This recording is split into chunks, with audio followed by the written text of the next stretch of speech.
So, starting off with your wrists directly underneath your shoulders, your knees directly underneath your hips. We're going to spread the fingers nice and wide and then press your shins backwards and down. Press your fingertips forwards and down to create this lovely height through your tabletop.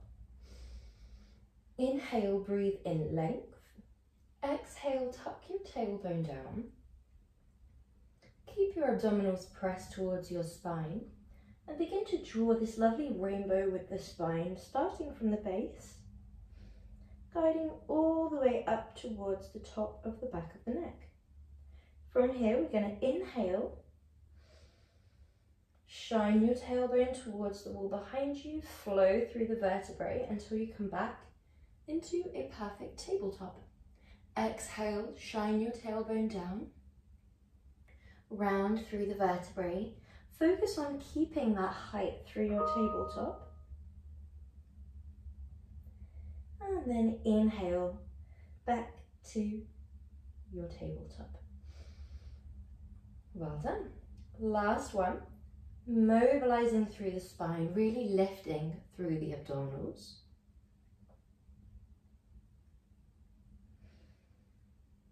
Lovely. So we're going to do a foundational balance movement here, starting off with a tracing of a line, opposite arm, opposite leg away from your tabletop, and then tracing a line back. Really nice and simple. We're alternating sides. Exhale away, inhale back. Exhale away, inhale back. If this feels quite unsteady, really prioritize the pressing down through the fingertips and the pressing down through the shins. That will not only keep you nice and tall within your tabletop, but it will also stop you dropping into the side of the body that is or has the leg down. So for example, if you draw that left leg back, right arm forwards, if you feel yourself tilting off down to the left with a dropping hip or into the right, then we know that we are not distributing our weight properly through the fingertips and shins. So we just want to really find that height so that you can trace the line away without dropping. Well done. If you feel super duper comfortable here, then you might feel comfortable to inhale away, exhale lift, inhale lower, exhale back.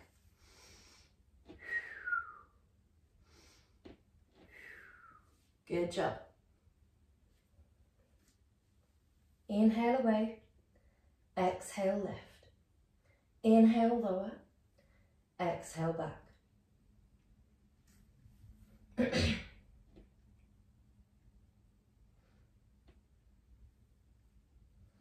Last two.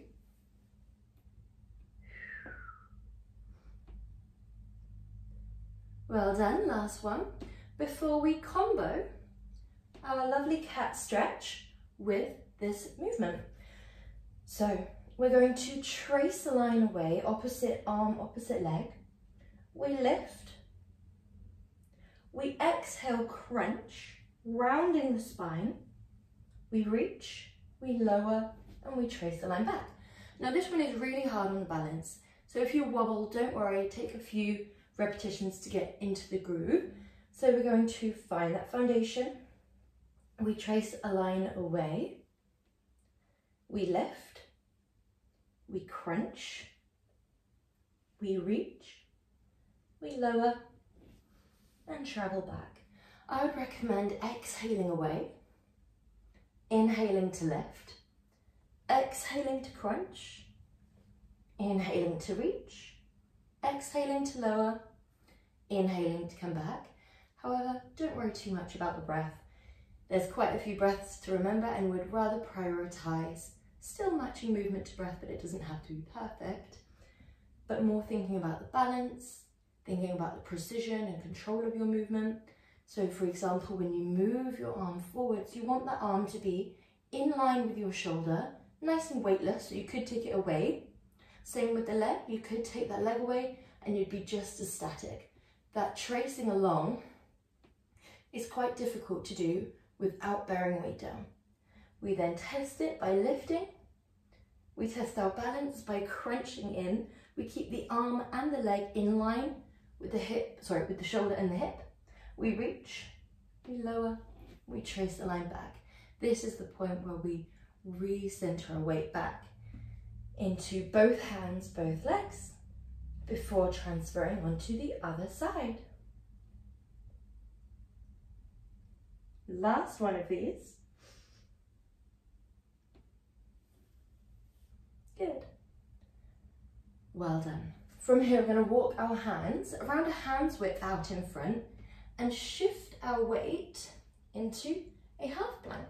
So this means that we're not dropping through the mid-spine. That would look like this, but we're also not super high with those hips. We're perfectly in between so that we're a straight line from knees to shoulders.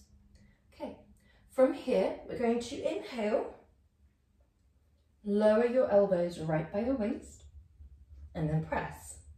We lower the elbows by the waist, not just in the way that we go down as deep as you feel comfortable to, but also in the way that they stay nice and tucked in.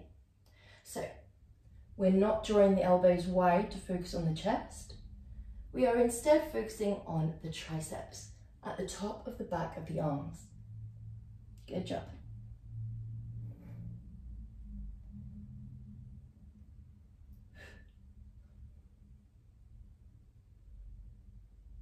Well done. We only go as low as you feel comfortable to. We have 2 more of these.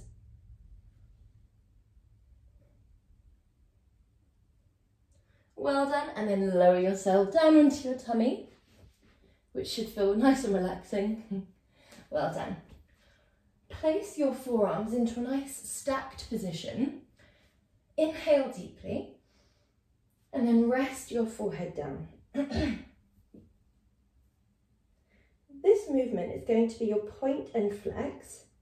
We're going to press the pelvis into the ground. Lift your abdominals away from the floor. And we exhale, kick the right leg into a bend. Exhale, double kick. This time we flex the foot. Repoint the foot as you lower it back down.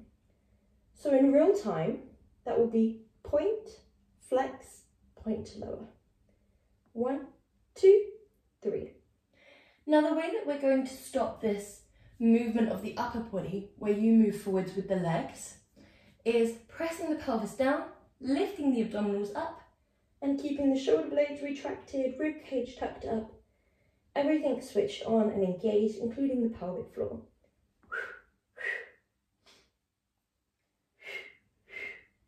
Good job. Exhale, exhale, inhale. Breathe out, out, and in. Out, out, and in. Good job. 1, 2, 3. Well done.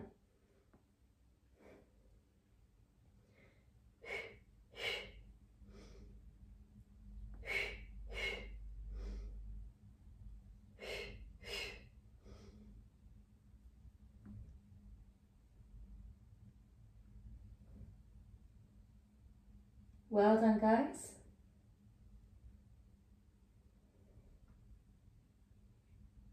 Last 3. Last 2. Last 1. Good job. From here, we're going to go into our swimming. We're starting off by alternating sides, then we're going into a pulse.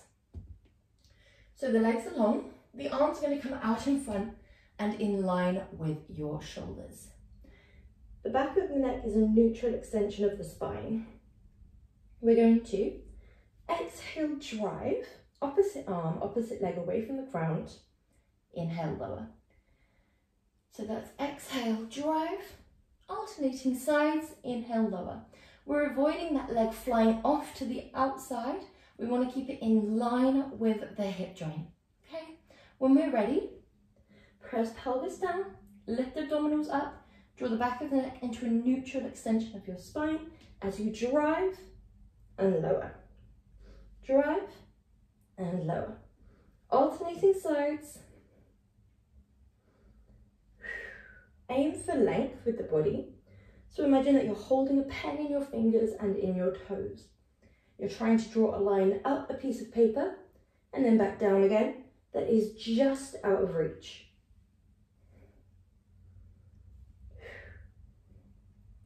Well done. Nice. When you're ready, we are for 10, 9, 8, 7, 6, 5, 4, 3, 2, and 1. Well done. Other side. 1, 2, 3, 4, 5. Well done. 10 to go. Good job. 3, 2, 1. Nice. Draw your arms back so that your shoulders stack directly over your palms, and then press yourself up and come into a child's pose. Melting hips all the way back to heels, resting your head onto your forearms.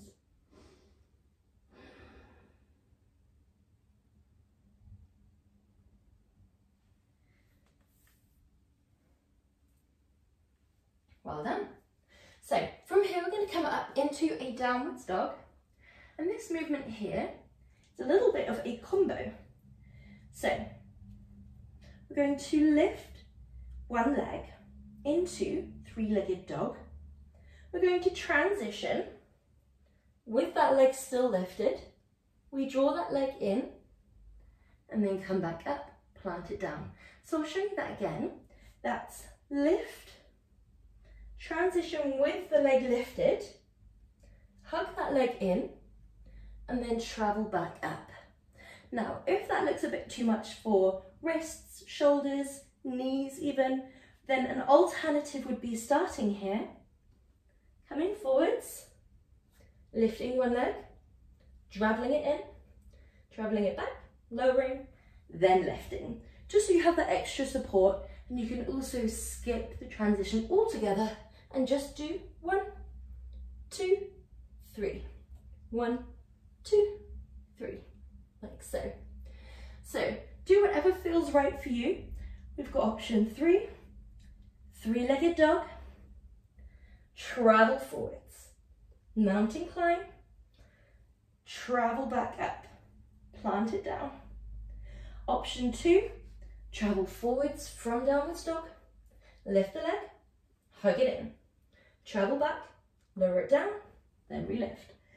And then option 3, skipping the downwards dog, we lift, hug it in, travel back, lower down. Now, whichever one you choose, we're going to be swapping sides. So alternating between left and right. If you find it's a little bit hard on the wrists, then feel free to come onto a few blocks. Have your forearms down, or you can even have them on the ground, and just do lift, crunch, back, lower, and you'll need to crunch at an angle in that option. Last 2.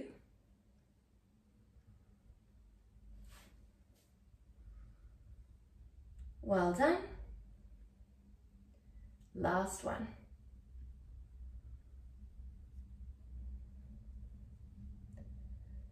Lovely. Okay, so we're going to come on to our side.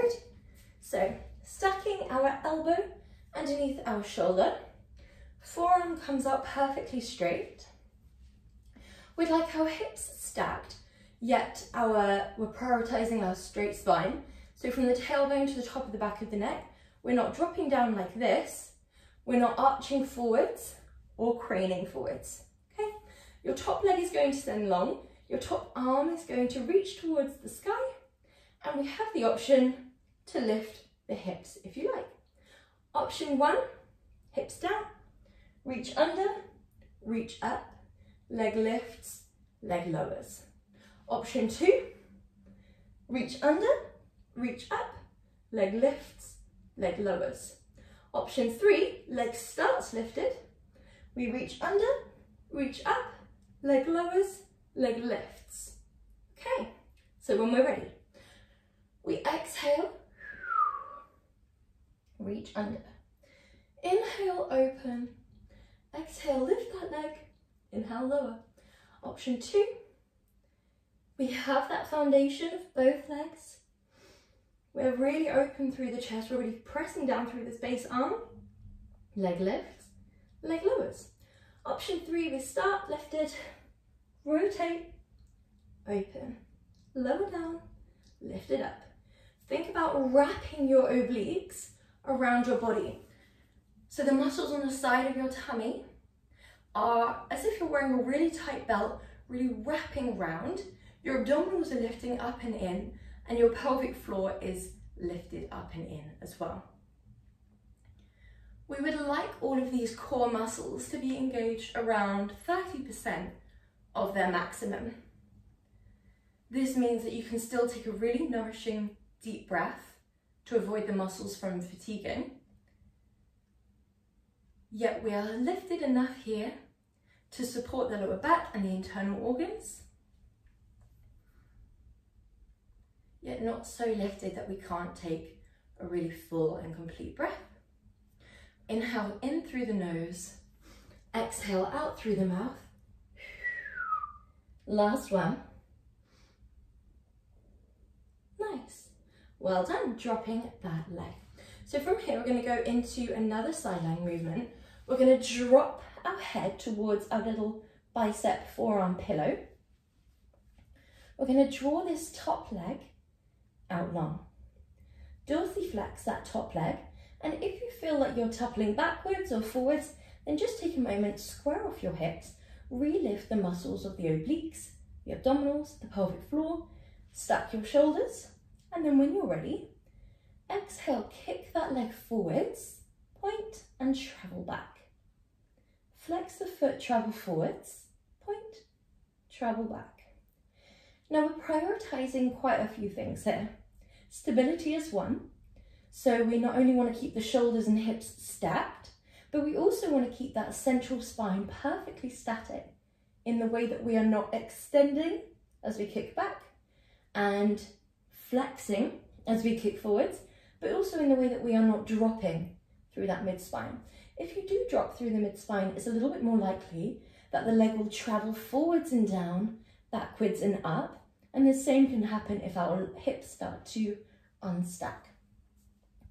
We're also prioritizing our control.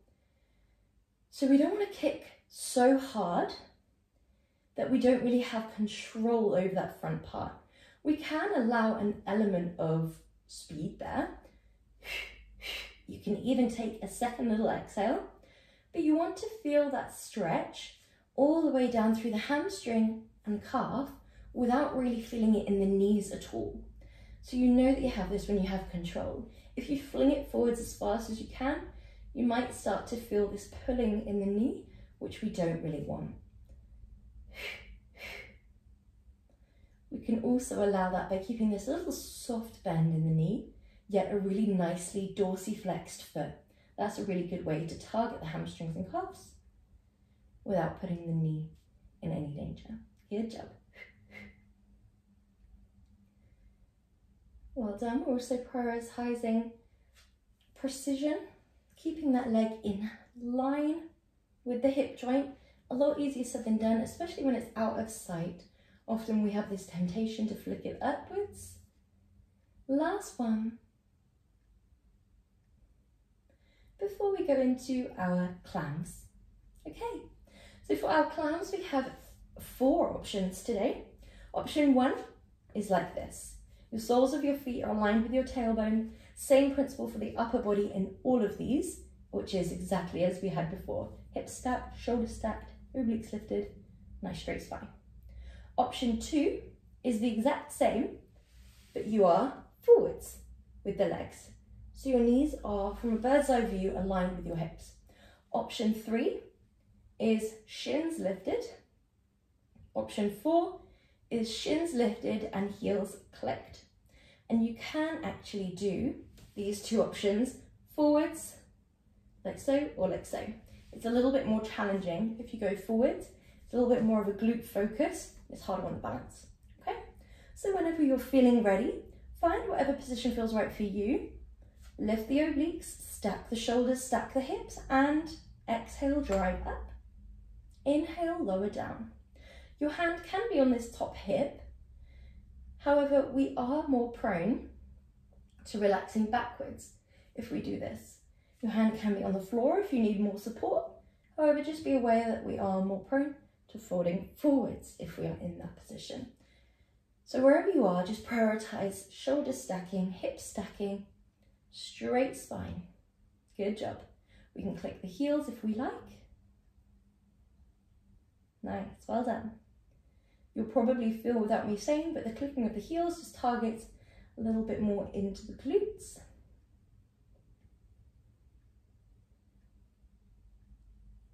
Good job. Last two. Last one.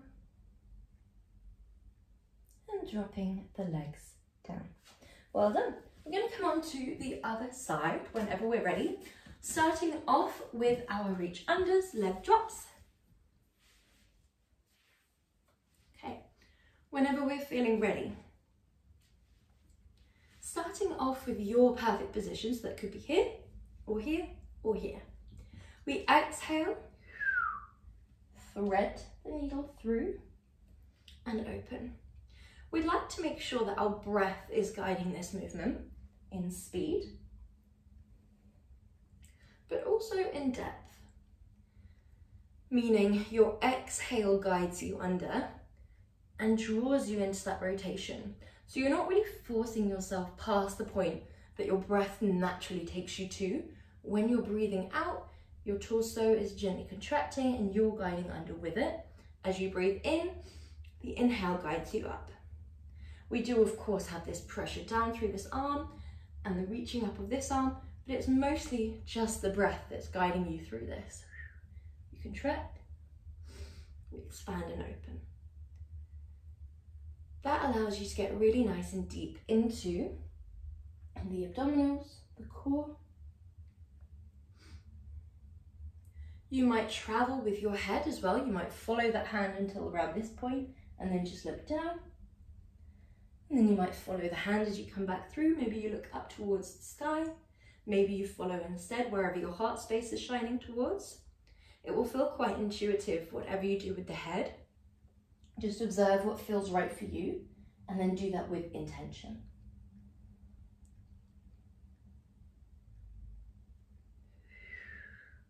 Exhale. Pressing into that base forearm. Last one.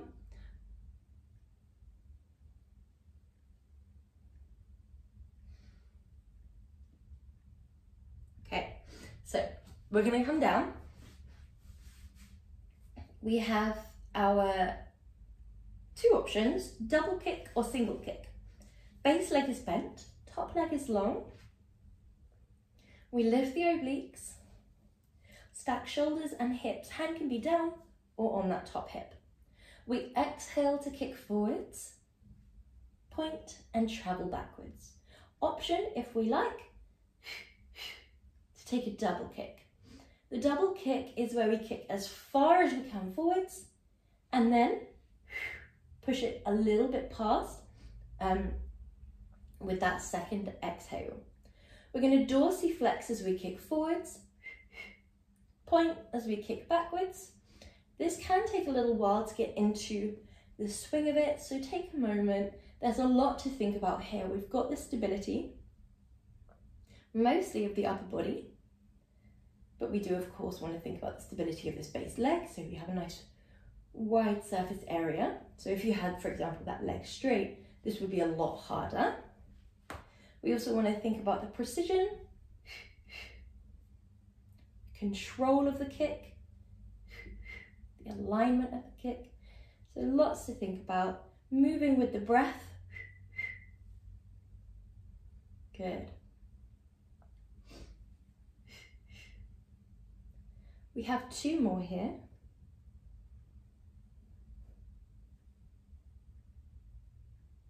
Last one. Good. From here, drop that leg.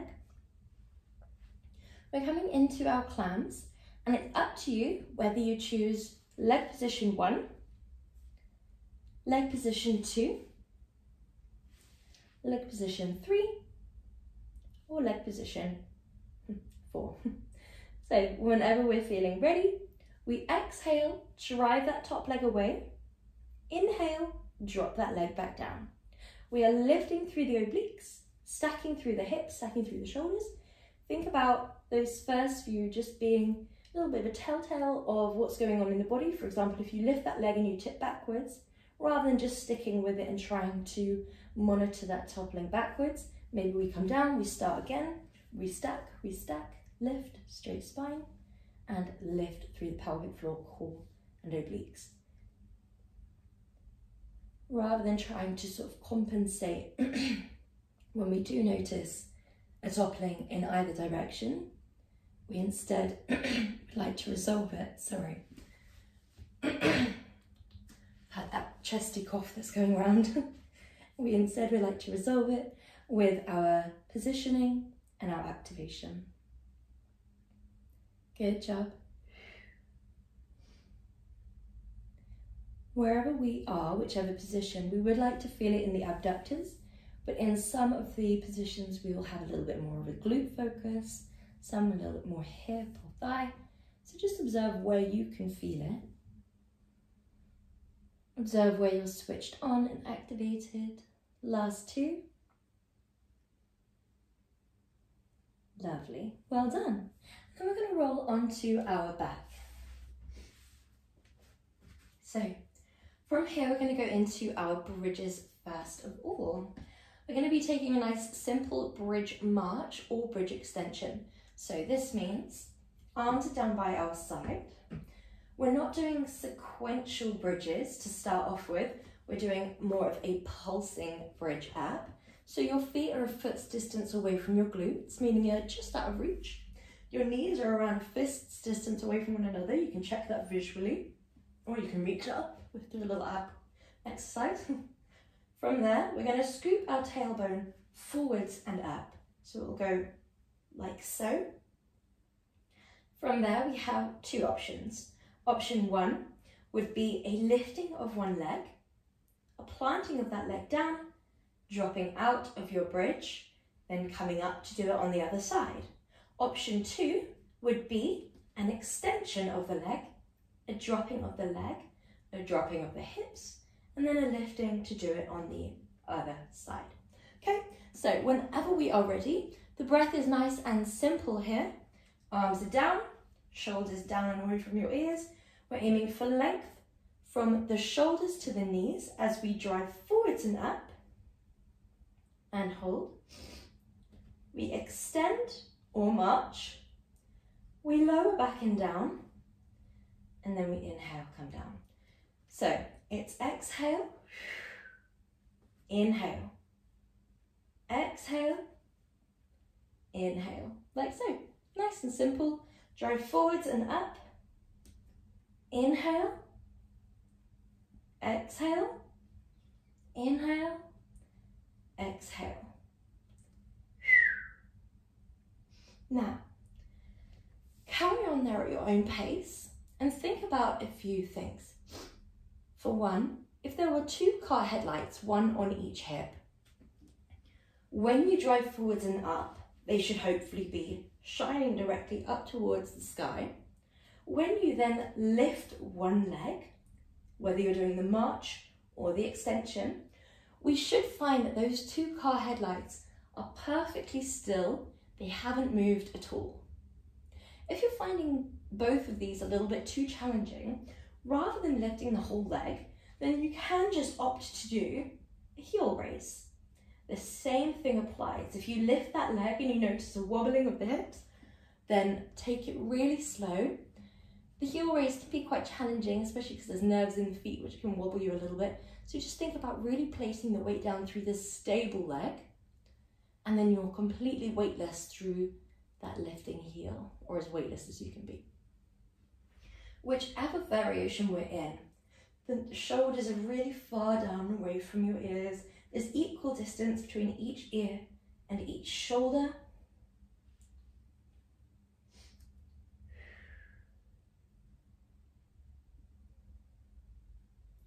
Whether we are doing the leg march, the leg extension, we're going to be really challenging the deep core muscles here. So really thinking about tucking down through the rib cage, lifting up through the pelvic floor, the core, wrapping the obliques around the body, just really locking everything in.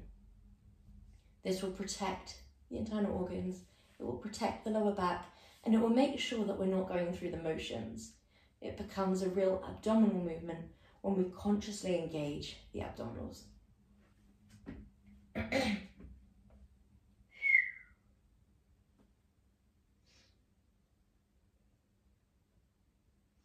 Last one.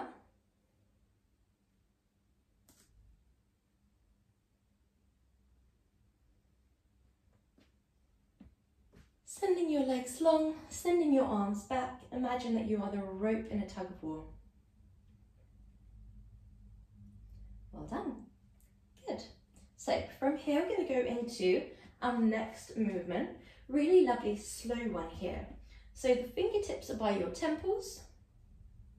Option 1 is lift, crunch across, crunch back, crunch down. No movement from the lower body. Option 2 is lift, crunch across, crunch back, crunch down. That opposite leg lifted. Option 3, crunch up, crunch across, crunch back, crunch down. And then option 4, if you're feeling crazy, we start here, we lift, crunch in, crunch back, crunch down. So that one's very intense on the abdominals, not really much rest involved in that one, but you can tailor it to your own abdominal preference by having the legs higher for a gentler approach or lower if you prefer. Okay, so when we're ready, we're alternating sides. We exhale, lift head, neck and chest. We inhale, crunch across. We come back through center. We lower the head, neck and chest down. If you're on option 2, we lift. We then draw the opposite leg in towards you. Come back through center, lower down. Option 3, we would lift. Draw up and over towards the opposite elbow. Come back and down, lower. Option 4, we lift, crunch in, come back and lower. So pick whatever one feels right for you. And we would like to think about the upper body here quite a lot. So even though we think we're just sort of doing a leg movement and that's where the abdominal movement's coming from, if you're choosing option 1 and your legs are down, you're still going to get a really good abdominal workout, especially if you lift your heels and rely a lot less weight down through those legs. That lift before crunching across and that lower after coming back through center is really going to challenge those upper abdominals. This is why we want to break it down into those 4 movements, whether you're in option 1, 2, 3 or 4. In option 2, 3 and 4, you're going to be targeting the lower abdominals a lot more because you do have that movement through the lower body. Good. Wherever we are, we'd also like to think about the elbows being wide, and rather than aiming with opposite elbow to opposite knee, we're thinking about opposite shoulder coming up and over, and we never really want that knee to come any closer than a perfect tabletop. If the leg comes in more here to here, there's nothing really happening in the abdominals. If the elbow comes over more, from there to there, there's nothing happening in the abdominals. So we know that we're relying on the abdominals when we keep that knee stacked over the hip, and when we keep our elbows really nice and wide. It also means that you can take in more breath when your wingspan is lovely and wide. So whichever option we are on, we're prioritizing keeping it slow, controlled, open. We're not thinking of it as a crunch, we're thinking of it as a reaching up and over with the chest. Last two here. Nice, well done. Last one. Good job. Beautiful, well done. And from here, send your body long. Imagine that you are the rope in a tug of war.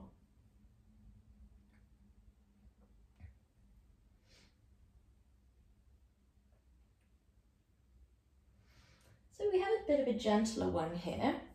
Nice leg abdominal focus, and it's up to you how this one feels. So option one would be a lovely cycle focusing on stacking the heels over the hips. This is amazing for the mobility. If you ever have any ankle, knee or hip issues, this kind of weightless mobility is amazing for keeping the blood flowing through that area. Also, you're challenging your abdominals just that little bit. A little bit more of a challenge would be the same thing, but you're a little bit more forward with the legs, reaching more towards the one in front of you. And then option three is either of those, but your head and neck are lifted. So you could have that more upright cycle, or you could have that more forward facing cycle. Either way, we have our imprint, meaning your abs are pressed to your spine, but your spine is pressed to the floor. So whenever we have a double imprint, you would like that to be your priority, and a lot of your focus goes towards that. The second you notice an arching away or a bulging forwards of the muscles rather than a sucking in of the muscles, then we know that we've maybe gone a bit past our ability within the depth of your legs, in this case, and therefore we would travel a little bit higher with the legs. We also want to make sure that we are not pulling or tugging the head. We would like our fingertips to be either in front of our ears or behind the ears. No pushing, no tugging, no interlocking of the fingers. I know it's very tempting, but it also helps us build up those neck muscles over time, which is really, really beneficial in Pilates. Often our neck at the start of our Pilates practice or journey is one of the first things to give up, meaning we can't practice for as long. Well done, last view here.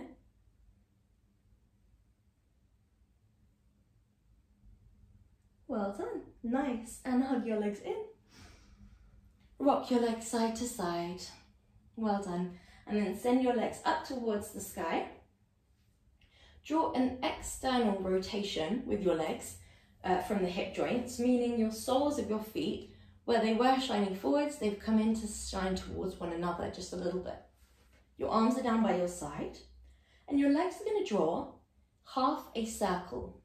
So your left leg is going to draw the left part of a circle. Your right leg is going to draw the right part of a circle. Now, this is a ballet crisscross. We start off nice and slow. So you might look up towards your feet and try and imagine if there was a pen attached to your big toe, the circle that is drawing. And hopefully the top of the circle and the bottom of the circle meet in this invisible circle that you're drawing. Then we're focusing on not hitting the legs against one another. So you're drawing this perfect circle, the smaller the harder, without the legs touching each other once. As you get the hang of this, you might begin to take the speed up a little bit.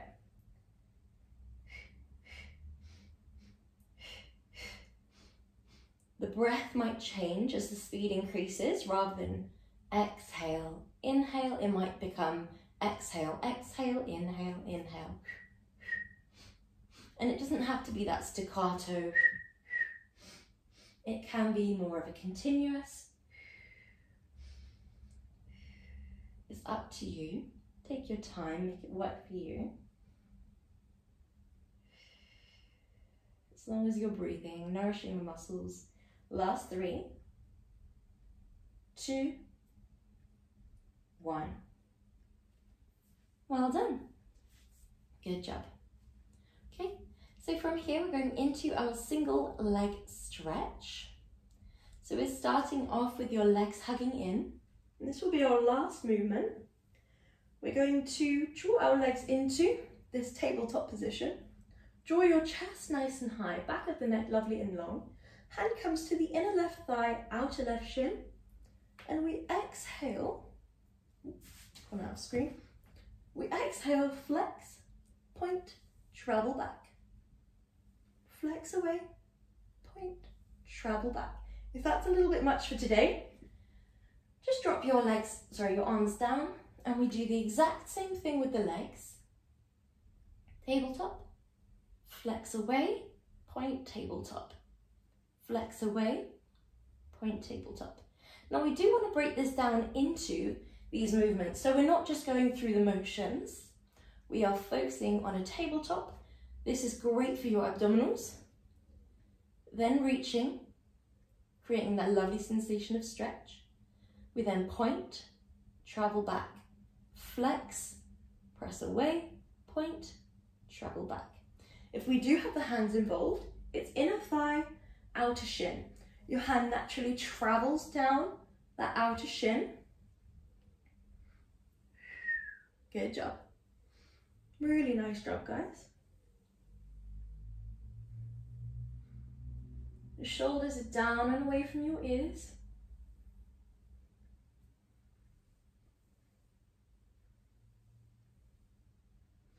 Last 3. Last 2. Last 1. Good job. Hugging your legs in. Maybe sending the legs long if that feels right for you. Just taking a few deep breaths before we come into our stretches.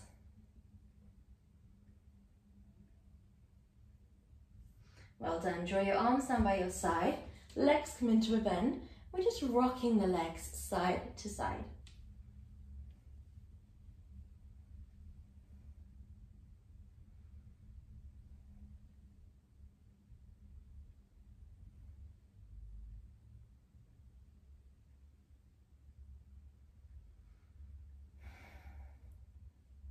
Well done.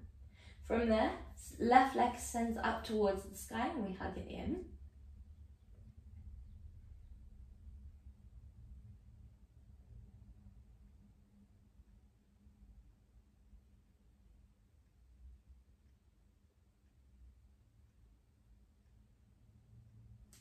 And swapping legs when you're ready.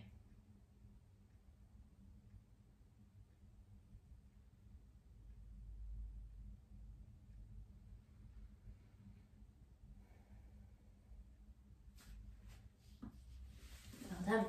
From there, we're making our way up into a comfortable seated position. We're going to take one hand over the body and come into a gentle twist.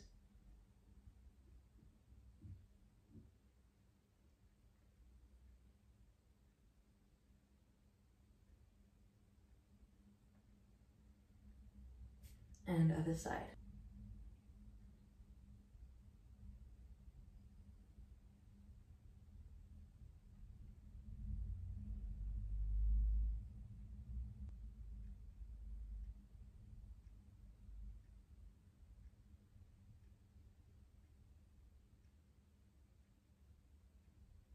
Come back through center, reach one arm up and over.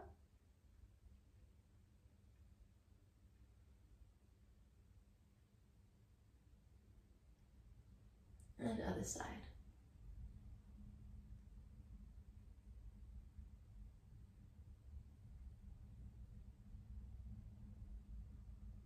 Come back through center, interlace your fingers, draw your arms down and away from your body, and stretch through the chest, shoulders.